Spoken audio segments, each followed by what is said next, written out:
Cek.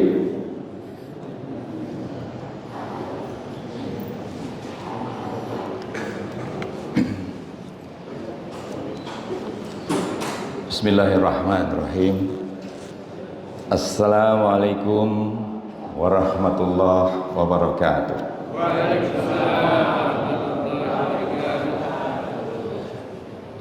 Innal hamdalillah nahmaduhu wa nasta'inuhu wa nastaghfiruh wa na'udzu billahi min syururi anfusina wa min sayyiati a'malina may yahdihillahu fala mudilla lahu wa may yudlil fala hadiyalah. Asyhadu an la ilaha illallah wahdahu la syarika lah wa asyhadu anna Muhammadan abduhu wa rasuluh alladzi la nabiyya ba'dah. Allahumma salli wa sallim ala hada nabiyil karim nabiyina Muhammadin wa ala alihi wa sahbihi ajmain, amma ba'd. Yang pertama dan paling utama dari mimbar yang mulia ini, mimbar yang pada pagi hari ini Allah berikan melalui DKM kepada saya, sungguh pun saya tidak berilmu. Dari mimbar yang mulia ini saya mengajak kepada kita semua untuk mari kembali kita syukuri dan kembali kita berulang-ulang untuk mengucap rasa syukur atas nikmat yang pagi hari ini, yaitu nikmat sehat walafiat. Tentulah tidak semua hari ini kita diberikan kesehatan yang prima. Di setiap kita kalau ditanya, apakah pagi hari ini kita semuanya sehat? Pertanyaannya, apakah pagi hari ini kita semua sehat? Alhamdulillah. Dan kata alhamdulillah belakangan ini biasanya diikuti dengan kalimat, ya sedikit-sedikit adalah patah, kaki kadang-kadang agak pincang sedikit. Ya, telinga saya sudah mulai kurang. Kalau bicara saya hanya memperhatikan gerak bibir orang saja. Ya, kadang-kadang apa yang sedang dibicarakan pun tidak sepenuhnya bisa saya dengar. Dan kerinduan kepada hadir di sebuah majelis di masjid adalah kerinduan yang sangat besar bagi orang-orang yang diberikan rasa bahwa inilah rumah Allah, inilah tempat aku mengadu, inilah tempat aku menghambakan diri kepadamu ya Rabb. Dan satu jaminan bagi mereka yang rindu kepada masjid, kelak di yaumil mahsyar dia akan mendapat perlindungan yang tidak ada perlindungan selainnya. Salawat serta salam mari kita hantarkan kepada qudwah hasanah kita, manusia dengan sosok paling mulia yang Allah ciptakan diturunkan ke muka bumi ini. Satu sosok yang kata-katanya senantiasa menggugah siapapun yang mendengarnya. Satu sosok yang kalimat-kalimatnya hari ini menjadikan tuntunan dan sunnah yang wajib. Sebagai umat Islam, sebagai pengikutnya, kita mengikuti tata cara aturan-aturannya agar sampai kepada Rabb dengan tuntunannya itu. Bapak Ibu membaca tentang ayat salat, maka tidak sempurna dan tidak selesai kalau Bapak dan Ibu tidak mengikuti kalimat-kalimat, ucapan-ucapannya, hadis-hadisnya. Maka dialah Nabi dan Rasul kita yang mulia, Rasulullah Muhammad sallallahu alaihi wasallam. Semoga salawat serta salam sampai kepada keluarga, sahabat, dan insyaallah kelak kita punya kesempatan, kita punya harapan agar syafaat yang Allah berikan kepadanya sampai kepada kita semua. Amin ya rabbal alamin. Bapak dan Ibu yang dirahmati Allah, yang pertama saya ingin ucapkan terima kasih tentunya kepada pengurus DKM. Kemarin saya dibisikin Pak Jubaidi, Pak Tata, hari besok ini tanggal 1 libur. boleh nggak Pak Tata katanya mengisi pembukaan pengajian. Masya Allah, satu kesyukuran bagi saya. Dengan apa yang saya miliki sedikit, saya ingin coba sampaikan. Dan kalau dalam bahasa kerennya ini adalah apa namanya, true story, based on true story. Kalau saya bicara tentang sakit, maka di sini judul yang saya bawa pagi hari ini adalah hikmah di balik sakit. Judul yang sering bawa saya kemana-mana dan membawa saya kemana-mana. Agar apa? Agar senantiasa mereka yang hari ini sedang tidak baik-baik saja, mereka yang hari ini sedang merasakan anugerah atau kasih sayang Allah. Karena Bapak dan Ibu sekalian, bentuk kasih sayang Allah, saya teringat kepada kalimat seorang guru di Malaysia yang baru 2 hari lalu dan pernah datang ke masjid ini, Bapak dan Ibu sekalian, Tuan Haji Ismail bin Ahmad di Malaysia. Dia berkata kepada saya, menyampaikan kepada saya, Pak Tata, ketika dulu saya dibawa ke Malaysia, jadi saya sedikit cerita sedikit ya Bapak Ibu ya, kenapa yang dulu di tahun 96 ketika masjid ini dibangun, saya masih menjadi seorang arsitek Bapak Ibu sekalian. Ya, Pak Insinyur Tata ya, merancang bangunan. Belakangan qadarullah, Allah memperjalankan saya dengan caranya. Saya diberikan musibah, saya eksiden di Pantura, kemudian saya harus berbaring dan sulit untuk melakukan manuver kegiatan di lapangan karena saya tidak bisa melangkah lebih jauh, lebih dari 10-20 meter, dan pada akhirnya saya harus berbaring selama kurang lebih 2 tahun, hilang dari peredaran. Itulah yang kemudian membawa saya dibawa oleh teman-teman saya ke Malaysia. Atas jasa baik mereka, dulu belum ada Bapak dan Ibu yang namanya kiropraktor, belum ada dulu. Ya, saya dibawanya ke Malaysia, mereka ingin belajar kepada guru yang baru saja meninggal 2 hari lalu. Semoga Allah ampunkan segala dosanya. Dan ilmunya telah sampai kepada Bapak dan Ibu jamaah. Di awal-awal di sini ada Dr. Zaidul Akbar yang setiap malam Jumat mengajarkan At-Tibun Nabawi, pengobatan cara Nabi. Sehingga dulu hampir seluruh jamaah Masjid Baitur Rahman mengenal apa yang namanya berbekam atau hijamah. Dan guru mulia Malaysia itu telah kembali. Di akhir cerita nanti saya akan sampaikan kepada Bapak dan Ibu betapa di akhir hayatnya sungguh menggugah kita semua. Tapi nanti di akhirnya saya akan sampaikan apa yang dia bawa dan apa yang dia tinggalkan untuk bekal kepulangan dia ke satu negeri yang tidak akan pernah dia kembali lagi. Dengan wasilah itulah saya dibawa ke Malaysia dan saya berhenti menjadi teknokrat mungkin ya, arsiteknya selesai saya. Lalu Allah anugerahkan sedikit ilmu kepada saya. Dan hari ini kalau anak-anak saya dulu waktu sekolah begitu saya profesinya berubah, ya bukan ganti kalau saya, bertambah profesi saya. Anak-anak saya yang bingung kalau ditanya di sekolahan, Babah sebetulnya profesinya apa sih? Iya, arsitek apa tukang urut? Babah lebih bahagia dan lebih bangga ketika Babah disebut tukang urut. Ini adalah kisah perjalanan. Baik Bapak dan Ibu, sepintas kilas kenapa kemudian profesi saya bertambah menjadi tukang urut. Dan mohon maaf, hari-hari Sabtu biasanya kita disibukkan oleh parkiran yang mungkin mengganggu lingkungan, tentu mohon maaf saya. Namun insya Allah semua itu adalah bentuk daripada keinginan-keinginan kita untuk terus bagaimana kita bisa saling menguatkan ya para mantan pesakit, terutama sakit saraf kejepit. Ya, saya dulu menderita saraf kejepit karena ada benturan hebat ya, benturan hebat pada saat saya tabrakan.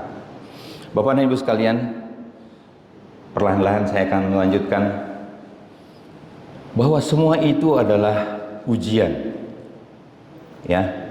Jadi kalau manusia tidak ingin ada ujian, pasti bukan manusia yang Allah ciptakan.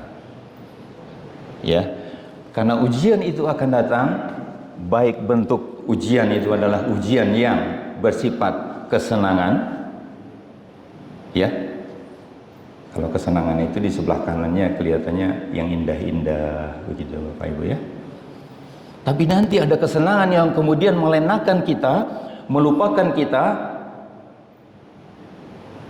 sehingga seakan-akan keberhasilan itu, kesuksesan itu, kesenangan itu sesungguhnya sesuatu yang diselimuti oleh azab. Ya. Kemudian ujian yang kedua tentunya bentuknya adalah ujian yang tidak menyenangkan. Bagaimana sikap seseorang ketika dia mendapatkan ujian kesenangan dan ujian yang tidak menyenangkan atau sebaliknya? Maka inilah ujian yang bersifat kesenangan. Ujian yang bersifat kesenangan, ketika Allah memberikan segala sesuatunya berlimpah ruah. Ya, kita sering sudah mendengar kalau ada dalil-dalil tentang istidraj, ya, yang tertera dalam sabda Nabi Muhammad SAW, bila kamu melihat Allah memberi kepada hamba dari perkara dunia yang diinginkannya, padahal dia terus berada dalam kemaksiatan kepadanya, ketahuilah bahwa hal itu adalah istidraj, jebakan berupa nikmat yang disegerakan dari Allah. Ingat Bapak dan Ibu sekalian, apalagi kemarin di era berapa bulan itu, 7 bulan, 6 bulan, Masya Allah ya, banyak yang kita lihat ya, kezaliman yang diselimuti seakan-akan dia oleh kesenangan. Kita bisa membagikan apa saja, kita bisa memberikan apa saja, kita bisa menjanjikan apa saja, dan itu ada nyata, tanpa dia memperdulikan apakah kelak dia mampu mempertanggungjawabkan itu di hadapan Allah Subhanahu wa Ta'ala. Tapi itulah istidraj. Allah beri kepada yang Allah kehendaki, dan Allah jauhkan kepada mereka yang memang Allah himpun menjadi golongan-golongan yang Allah kehendaki kelak akan menempati surganya Allah Subhanahu wa Ta'ala. Kenapa Allah membuat dua tempat yang berbeda? Kenapa ada ahlun nar dan ahlul jannah? Karena itulah kehendaknya. Maka berada di manakah kita hari ini, dan apakah yang kita cita-citakan untuk kita kelak menghadap Rabb? Dari kita semua, termasuk saya, kalau tanggal 1 Mei 2024 masih duduk di sini, belum tentu kita di bulan hadapan kita masih bisa berhadap-hadapan. Belum tentu kita di tahun hadapan kita masih bersama-sama berjamaah di sini. Jangankan tahun depan, jangankan bulan depan. Ustaz Marwan selalu mengatakan kematian itu sangat dekat. Maka tidak ada dan tidak lain yang kita harapkan adalah keinginan-keinginan kita, ya, tetap ingin dekat dengan Sang Pencipta, ingin dekat dengan yang telah memberikan kepada kita hidup dan kehidupan. Maka apa itu istidraj di dalam Islam? Ya, jawabannya singkat, ajab, berbalut keberuntungan. Mereka seakan beruntung, mereka seakan menang, mereka seakan menjadi orang-orang yang dimuliakan. Belum keluar. Kurang apa? Oh, Masya Allah. Double ya. Extend dulu. Enggak. Ini. Terima kasih. Kalau Pak Sony punya air minum boleh saya dikasih minum. Walaupun bukan Ustadz. Boleh ya. Saya lanjutkan Bapak Ibu sekalian. Terima kasih. Boleh minum dulu berarti ya. Bismillah.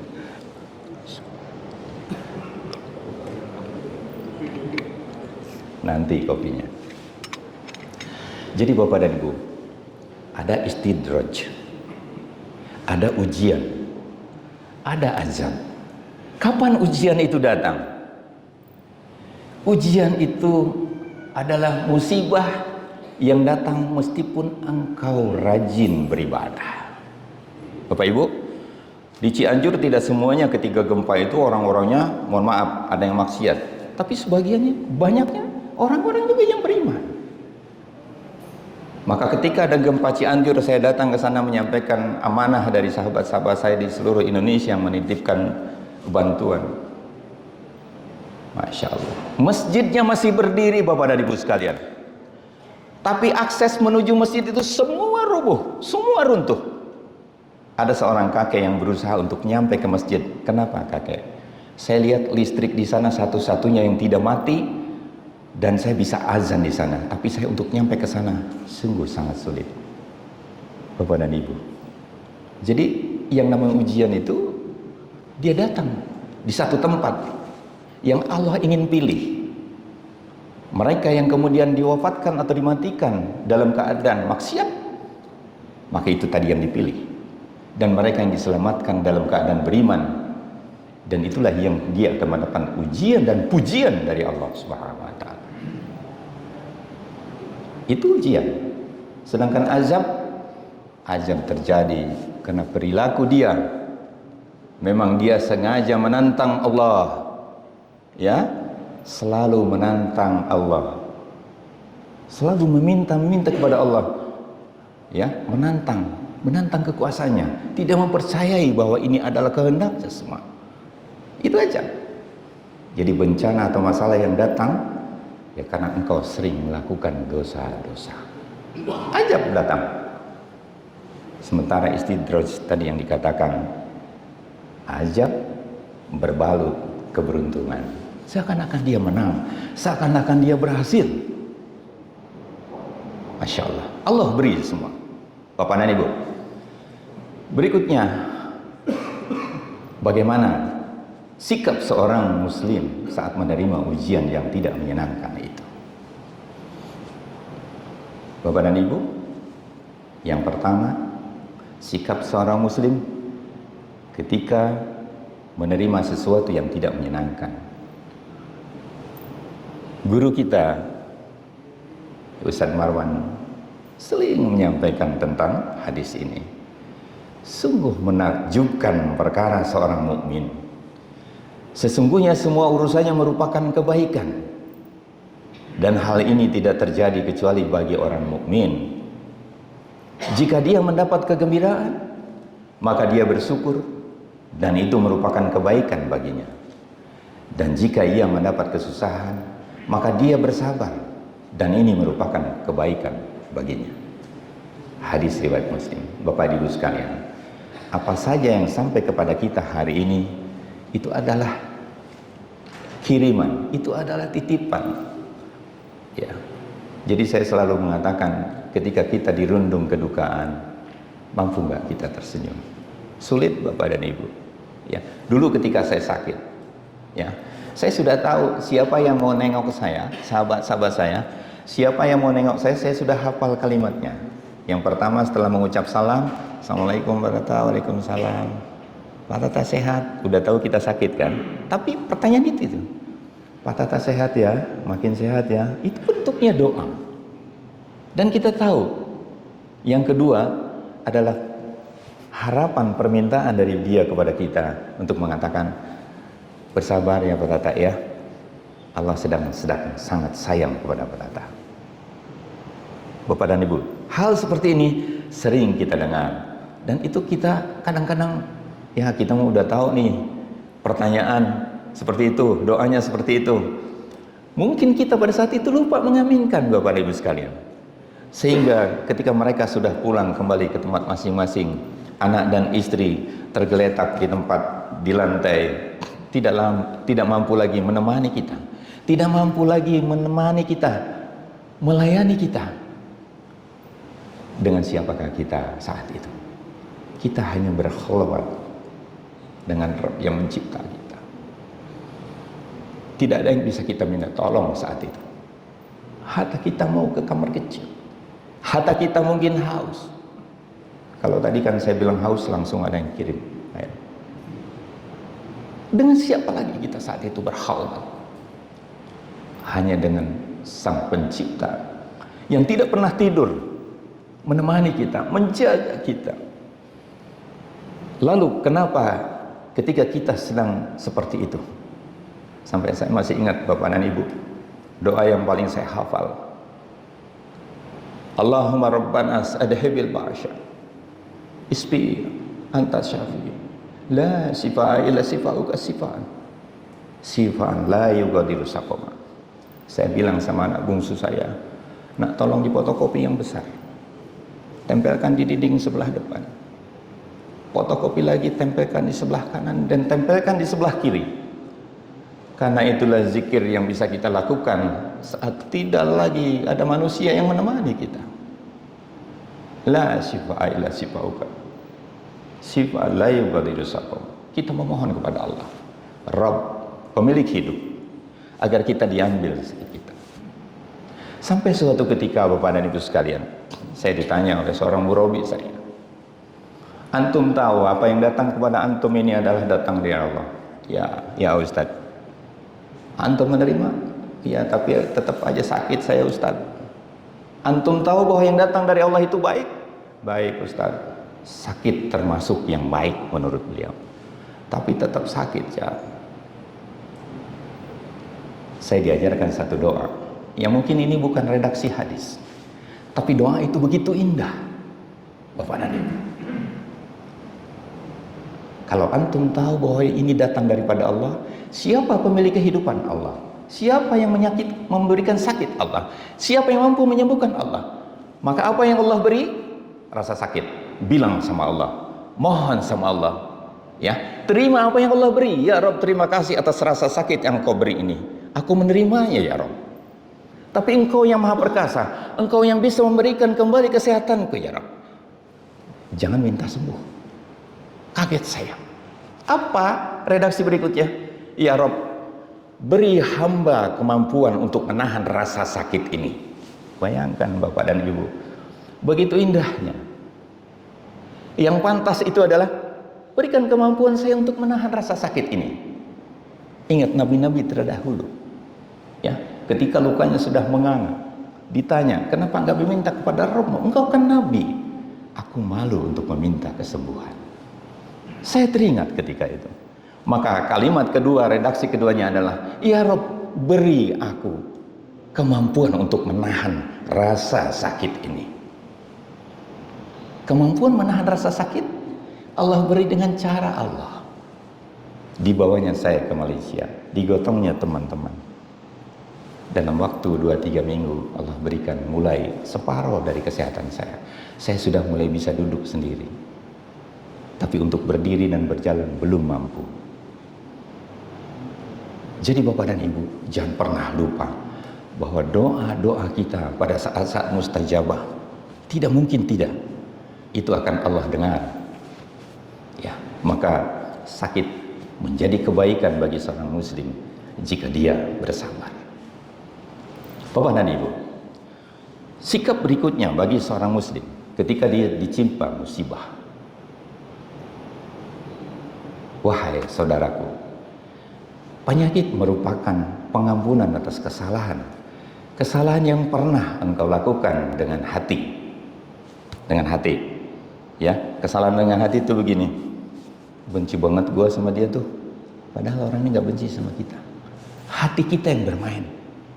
Ada orang yang kita tegur, kemudian karena matanya minus, kita tersenyum, udah bolak-balik senyum, tapi dia tidak membalas senyum kita. Hati kita bermain. Songong amat, besok-besok aku nggak mau senyum lagi sama dia. Hati kita bermain. Ya, lalu dengan pendengaran. Karena kita sudah mulai diambil nikmat pendengaran kita. Ada orang bicara di sana sini cekakak cekikik, lalu kita bilang, wah ngobrolin gua tuh. Pendengaran kita bermain, Bapak dan Ibu sekalian. Ya, penglihatan juga sama. Harusnya saya melihat Pak Ganda ini, ya, yang biasanya tersenyum, tiba-tiba Pak Ganda murung. Nggak tahunya kemurungan Pak Ganda karena saya tidak pakai kacamata. Begitu saya dekat, saya mau tanya, Pak Ganda kok tadi murung? Ah enggak, saya ketawa-tawa. Mata kita bermain, pendengaran kita bermain, hati kita bermain. Lalu seluruh anggota tubuh kita pun bermain. Selisipan di jalanan. Pak Samsir lewat saya. Biasanya kalau ketemu saya dia panggil, Waalaikum Cik Guru. Wah ini kok lewat aja. Ya, nggak taunya di telinganya, di dalam helmnya dia sedang dengar headset. Headsetnya adalah murotal. Ayatnya tentang ayat azab. Jadi dia sedang fokus. Bagaimana saya terhindar dari azab. Jadi Bapak dan Ibu sekalian, mari senantiasa berhusnuzonlah kepada apa yang Allah hadirkan di sekitar kita, di sekitar tubuh kita, di sekitar telinga kita, di sekitar pandangan mata kita, apalagi yang di sekitar hati kita.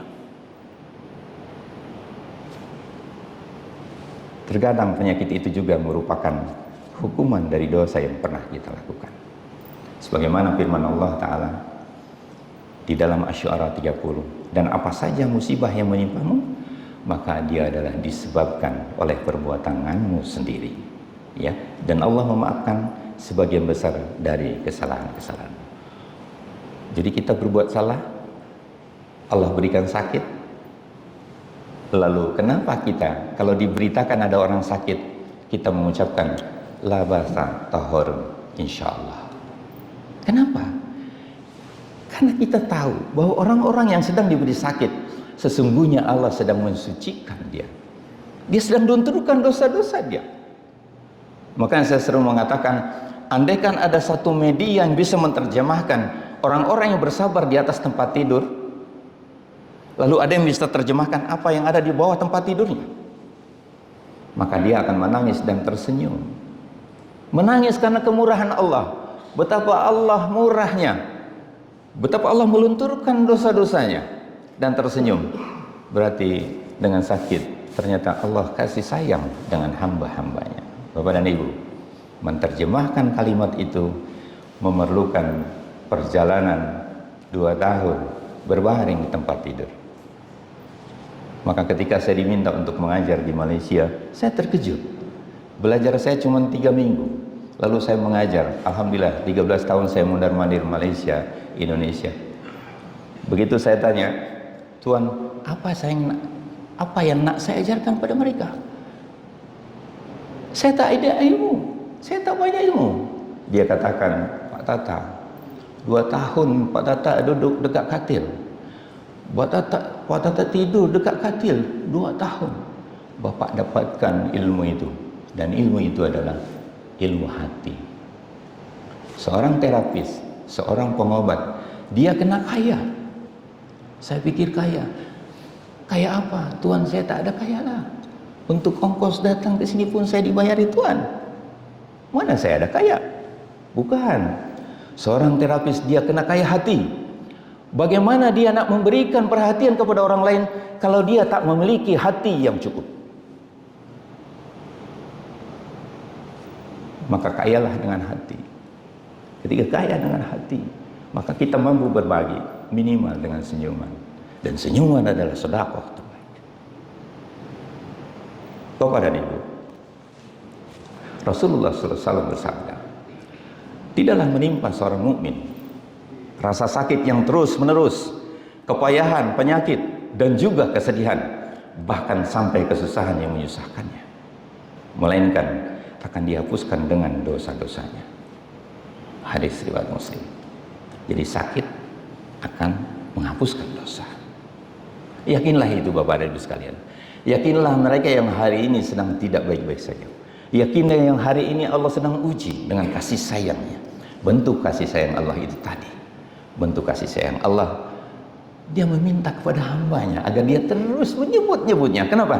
Karena Allah memilih dia dalam bentuk kasih sayang sakit.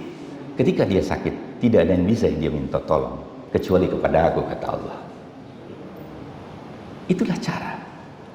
Kalau kita mau menerjemahkan itu, maka apapun yang datang pada kita, itu adalah bentuk kasih sayang kepada kita. Lalu Allah dan Rasulnya mengingatkan, Rasulullah SAW bersabda, janganlah kamu mencaci maki penyakit demam. Jadi ada demam Bapak Ibu, ini hadis ya. Ya, karena sesungguhnya dengan penyakit itu Allah menghapuskan dosa-dosa anak Adam, sebagaimana tungku menghilangkan kotoran besi. Jadi kalau ada besi karatan dibakar, itu kan menjadi bening lagi ya Bapak Ibu ya. Bisa ditempah, bisa dibentuk, bisa jadi baik, bisa jadi manfaat yang lebih banyak. Ya.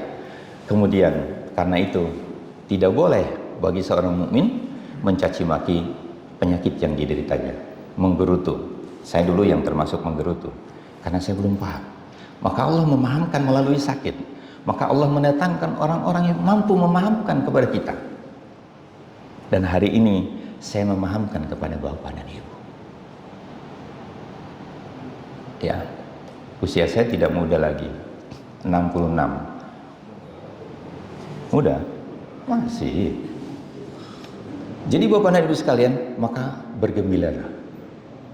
Tapi adakah orang ketika dia tahu tentang hadis ini, ketika dia tahu tentang ayat yang tadi saya bacakan, bahwa Allah ketika memberikan rasa sakit, dia sedang dilunturkan dosa-dosanya, dia sedang dihapus dosa-dosanya. Ada nggak yang berani Bapak dan Ibu sekalian, ya Rob, beri aku sakit ya Rob, agar dosa-dosaku hapus? Ada? Nggak ada. Yang ada adalah, ya Rob, beri kami kesehatan, panjangkan usia kami dalam keadaan takwa kepadamu. Beri usia kami panjang dalam keadaan berkah, takwa dan manfaat bagi orang banyak. Jadi nggak ada, walaupun kita tahu, oh sakit itu melunturkan dosa, minta sakit aja. Setiap habis sholat minta sakit, minta sakit. Nggak ada. Kenapa? Tanggung jawab kita kepada diri, tanggung jawab kita kepada anak, istri, tanggung jawab kepada suami dan anak-anak telah menunggu, dan kelak ada pertanggungjawabannya. Bapak dan Ibu, kemudian Allah juga mengingatkan kepada kita di surat Al-Anbiya ayat 35. Tiap-tiap yang berjiwa akan merasakan mati. Kullu nafsin za'iqatul maut. Kami akan mengujimu dengan keburukan, dengan kebaikan, sebagai cobaan yang sebenar-benarnya, dan hanya kepada kamilah kamu akan dikembalikan. Jadi ujian-ujian ini Bapak dan Ibu sekalian dibuat sama Allah. Kita mau berakhir seperti apa? Kan doanya ya, selalu kita minta untuk husnul khatimah, bukan su'ul khatimah. Ya, di Ramadan kemarin saya melihat di beberapa masjid di wilayah Kalimantan dan Sumatera, imam-imam masjid yang sedang mengimami pada ruku sujud kesekian, Allah ambil mereka. Sungguh kepulangan yang sangat indah. Pernah nggak Bapak Ibu kita minta diwafatkan dalam keadaan sujud? Nggak apa-apa Bu, minta aja Pak, supaya kita tidak di tempat-tempat lain. Kalau bisa sujud walaupun di teras masjid, kita dalam keadaan sujud. Kita bukan mengharapkan pujian orang, oh dia mau waktu itu meninggalnya dalam keadaan sujud. Seperti saya menyampaikan ada imam yang meninggal dalam keadaan sujud. Kalimat yang keluar dari mulut seorang mukmin itu adalah kalimat kebanggaan, kalimat yang menjadikan dirinya iri. Kok bisa itu dia meninggal dalam keadaan sujud? Ya, jadi Bapak dan Ibu sekalian, peringatan-peringatan ini telah sampai kepada kita. Kemudian kami akan menguji kalian dengan kesulitan dan kesenangan. Ini di tafsir Ibnu Jarir ya. Kesehatan dan penyakit, kekayaan tadi disampaikan. Kemudian kefakiran, halal haram. Bapak dan Ibu, saya bicara sedikit halal haram. Halal haram Bapak Ibu, harusnya apa yang ada di meja kita, dari mulai bangun tidur,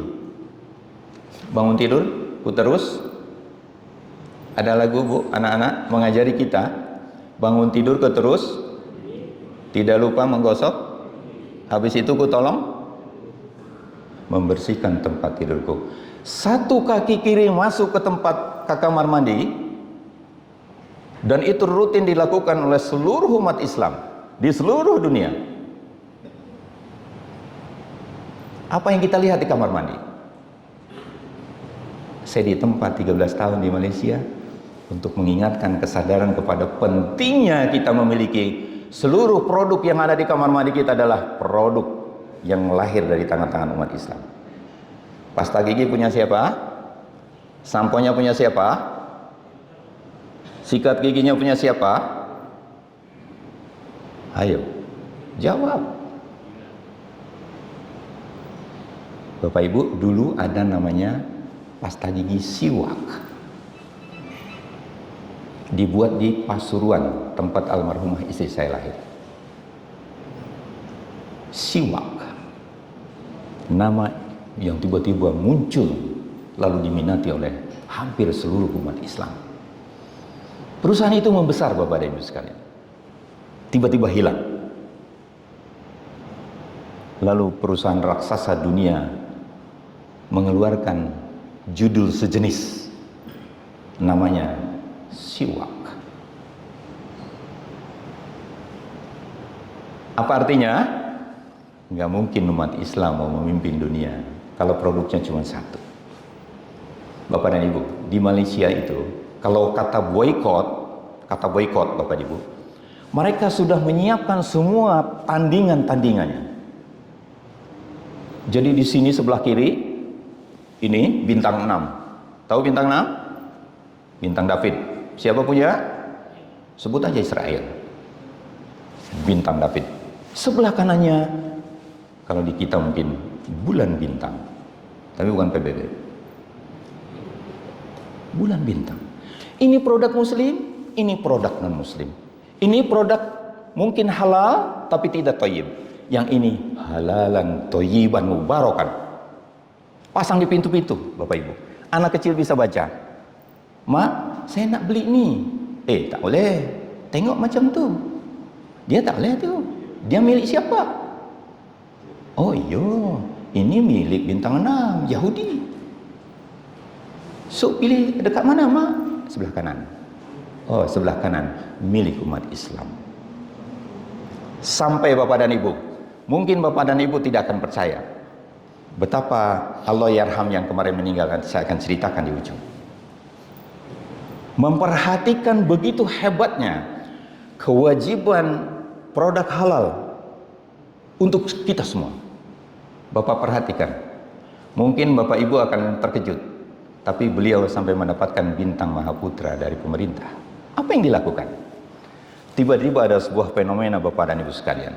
Dan fenomena itu adalah saringan air di rumah-rumah dengan harga murah. Saya ulang, saringan air dengan harga murah di rumah-rumah. Begitu R&D dia, orang-orang yang meneliti tentang kenapa dia bisa murah, kenapa dia diminati, kenapa begitu banyak? Dibelahnya itu saringan air, dibongkarnya saringan air, divideokannya.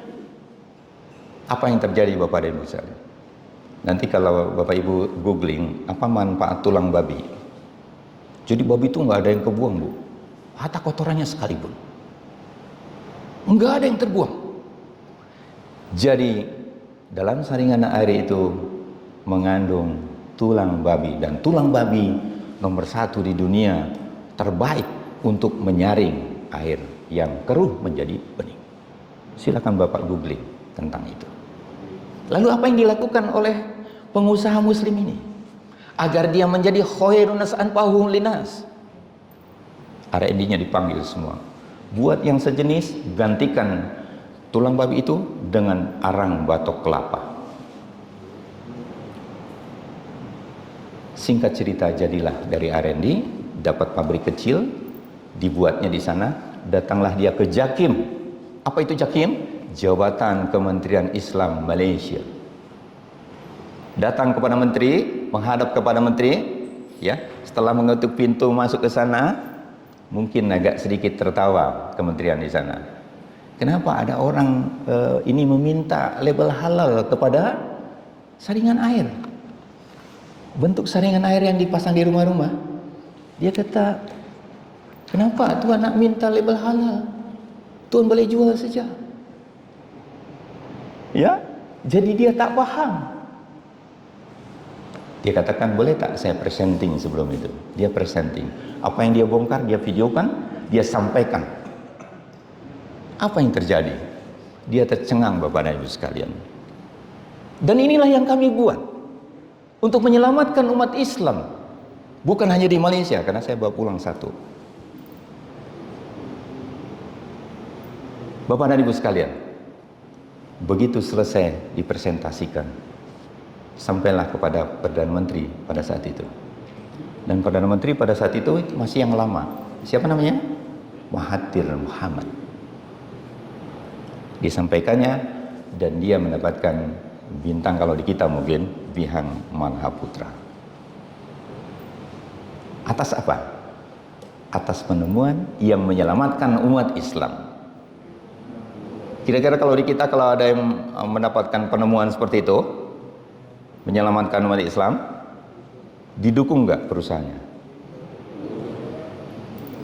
Nggak usah dijawab, nggak apa-apa. Ya, karena kita nggak punya jawaban untuk itu. Satu lagi, Bapak dan Ibu sekalian, apa yang paling ditakutkan oleh musuh-musuh Islam? Umat Islam nggak punya senjata, katanya. Dia cuma punya doa. Maka rusaklah doa mereka. Dengan apa? Dengan makanan-makanan haram yang sejak pagi, sarapan pagi, hingga dia mau tidur malam hari. Masukkan unsur haram ke dalamnya. Tulis label halal. Bapak Ibu, kalau ke perbatasan Thailand dan Malaysia, namanya Padang Besar, Bapak Ibu mau masuk ke kedai, ya, kedainya tulisannya syahadat, Al-Fatihah, ayat 1000 dinar, ayat kursi. Kita masuk ke situ. Kalau dia penjaga kedainya, ya, yang berkerudung dan dia bagus keimanannya, dia kata, saya biasanya nggak pakai ini, Pak, kalau jalan-jalan di sana. Dia kata, maaf, Tuan Muslim ke? Oh, saya Muslim. Please, Tuan tidak masuk kedai sini. So, sini bersamaan dengan masak babi. Kedainya tulisan itu, tapi tokenya Chinese. Tapi keimanan seorang penjaga kedai, dia mengatakan, kalau Tuhan nak makan, ambil hujung kedai itu, dia nasi kandar original. Masya Allah, ini kandar tak asli ini. Ini fake kandar, dia bilang gitu. Seperti itu. Sudah habis ya waktunya. Baik. Saya akan, karena kita tahu 5-10 menit kita kemudian show. Baik. Tadi malam Ustadz Marwan bilang, Pak Tata bisa kultum jangan 7 menit ya, 70 menit. Masya Allah. Alhamdulillah akhirnya sampai juga di hujung pertemuan. Saya akan lanjutkan dulu ya, tadi tentang kekayaan, kepakiran, halal haram, ketaatan, kemaksiatan, petunjuk dan kesesatan. Di tafsir Ibnu Jarir saya baca. Jadi di balik cobaan ini terdapat berbagai rahasia hikmah yang tidak dapat dinalar oleh akal manusia. Dan kembali Allah dan Rasulnya mengingatkan kita, wahai saudaraku, sesungguhnya di balik penyakit dan musibah akan mengembalikan seorang hamba yang tadinya jauh dari mengingat Allah agar kembali kepadanya. Allah rindu dengan rintihan kita. Allah rindu dengan permohonan hamba-hambanya. Allah rindu dengan surga yang dijanjikan untuk orang-orang yang senantiasa merintih kepadanya. Biasanya seorang yang dalam keadaan sehat walafiat suka tenggelam, dia lupa dalam perbuatan maksiat dan mengikuti hawa nafsu. Dia sibuk dengan urusan dunia yang melalaikan Rabbnya. Bapak dan Ibu, oleh karena itu jika Allah mencoba dengan satu penyakit atau musibah, dia baru merasakan kelemahan, kehinaan, ketidakmampuan ya di hadapan Rabbnya. Dia menjadi ingat atas kelalaian selama ini, sehingga ia kembali kepada Allah dengan penyesalan dan kepasrahan diri. Jadi sakit akan mengingatkan hamba atas kelalaiannya. Bapak dan Ibu, kemudian Allah mengingatkan kepada kita semua. Allah berfirman, dan sesungguhnya kami telah mengutus para rasul kepada umat-umat sebelummu, kemudian kami siksa mereka dengan menimpakan kesengsaraan dan kemelaratan, supaya mereka memohon kepada Allah dengan tunduk merendahkan diri. Yaitu ini di dalam tafsir Ibnu Jarir, supaya mereka mau tunduk kepadaku, kata Allah, memurnikan ibadah kepadaku dan hanya mencintaiku, bukan mencintai selain aku, dengan syarat taat dan pasrah kepada aku. Jadi Allah cemburu dengan keadaan-keadaan itu. Allah rindu kepada orang-orang yang dipilih, yang senantiasa merintih kepadanya. Enggak akan ada yang tertukar, Bapak dan Ibu sekalian. Keikhlasan yang ada di sini tidak bisa dinilai oleh siapapun. Hanya Allah dan kita saja yang tahu. Jadi Bapak dan Ibu, di akhir kata penutup saya ingin sampaikan hikmah di balik sakit. Apakah itu? Ya, saudaraku, ketahuilah bahwa cobaan berupa penyakit dan berbagai kesulitan lainnya, sungguh di balik itu semua terdapat hikmah yang sangat banyak. Cobaan dan penyakit merupakan tanda kecintaan Allah kepada hambanya. Ya, jadi jangan diulang lagi, cinta kok saya disakitin sama Allah. Bukan. Agar hambanya merintih kepadanya. Lalu Allah hadiahkan jannah yang telah disiapkan. Dan Allah tidak pernah akan berubah dengan janjinya. Allah akan tepati janji itu. Rasulullah SAW bersabda, sesungguhnya Allah Ta'ala jika mencintai satu kaum, maka Dia akan memberi mereka cobaan. Ya Allah, anugerahkan kepada kami keyakinan dan kesabaran yang akan meringankan segala musibah dunia ini. Ya, jadi terdapat hikmah yang banyak di balik berbagai musibah itu. Dan indahnya hikmah di balik sakit, Bapak dan Ibu, ini yang saya rasakan. Saat kita dibandingkan bertahun-tahun di tempat tidur, bukanlah Allah menghentikan langkah kaki kita untuk maksiat.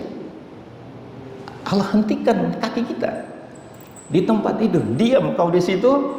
Kalau kau keluar dari rumah ini, kau akan maksiat ke tempat-tempat maksiat. Maka mata kita pun dijauhkan dari hal memandang yang subhat. Ya, telinga kita dijauhkan dari mendengar gibah. Lalu mulut kita nggak mampu untuk diam. Setelah mendengar gibah, mampu kita diam, tidak menyampaikan lagi pada yang lain. Ya, mulut kita diselamatkan dari perkataan yang akan menyakitkan orang lain. Kenapa? Ya kita cuma di tempat tidur. Ibu bapak, dulu waktu ada Metro Mini, kalau kata kakak saya Haji Amdi, kita mah di sini stresnya gampang. Ya, masuk pasar sana, keluar, nanti ada Metro Mini. Wah, kita udah diklakson, tutut, diklakson, belok ke kiri, bondet. Dulu kan bondet ya, langganannya kita, nggak ada jalan lain. Ya, kita dari situ baru berapa menit, nggak usah nunggu bertahun-tahun. Baru berapa menit masuk keluar jalan raya, di sini sudah, kalau bisa digambarkan, rambut sudah berdiri semua tuh, masya Allah. Saking apa? Saking stresnya. Maka kita diselamatkan ketika kita berada di tempat tidur, dan tangan kita terhindar dari mengambil hak orang lain.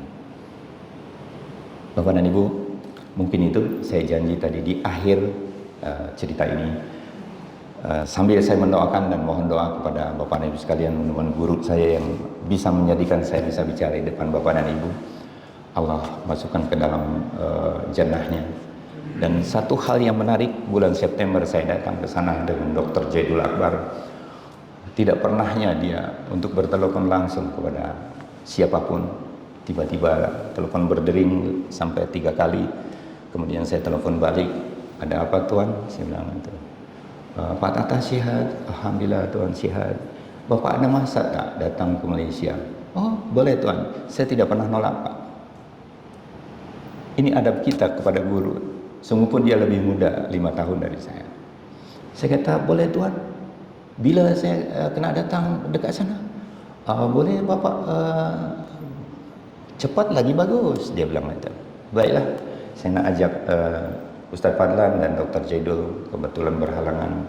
Ustaz Fadlan sedang di Turki, Dr. Jaidul bisa bersama saya. Datanglah, singkat cerita Bapak dan Ibu, saya turun di Pulau Pinang pukul 10, pukul 11 sampai ke kedai dia. Kedai Pak ya, bukan ke rumah dia. Biasanya saya dijemputnya ke rumah dia, tapi hari ini saya dijemput ke kedai dia. Saya kata, Tuan ada mesyuarat ke hari ini? Tak, Pak Tata tak saya ajak lagi dekat rumah saya. Saya kata, Tuan duduk kat mana sekarang? Saya sudah 2 tahun duduk dekat sini.